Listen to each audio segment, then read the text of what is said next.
Ja vám prajem požehnaný, čarovný a jedinečný deň.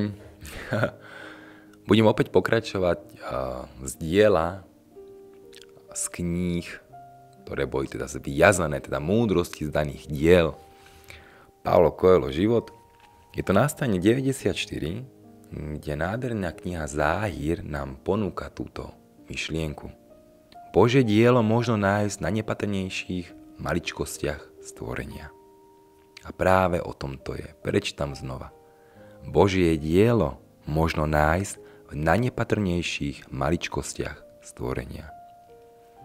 Sú to práve že malé, jednoduché okamihy, úkony, situácie, ktoré dokážu diametrálnym spôsobom ovplyvniť nielen nás, ale aj svet vôkol nás. Ja viem, že nedokážem, napríklad ja osobne, zmeniť svet všetkých ľudí na tejto planéte, ale dokážem možno vlastným príkladom ovplyvniť svet jedného človeka. A čo viac si človek môže želať, keď dokážete, ako sa vraví, kto spasil jednu dušu, spasil celý svet.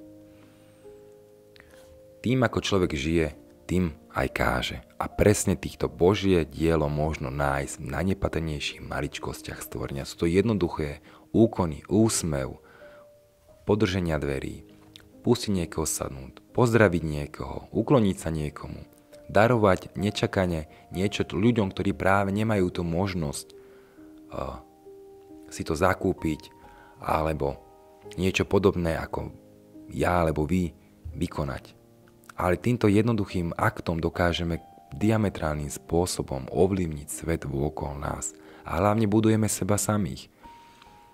Takže ak si naozaj želáme vidieť zmenu, hľadajme tie jednoduché a možno okamihy, ktoré bereme ako prirodzené, či už prelet vtákov, krásne mraky na oblohe, dážď, slniečko, Vánok, kvety, ktoré teraz začínajú kvitnúť, alebo je to úsmev na perách dieťaťa, alebo radosný smiech započuť na ulici.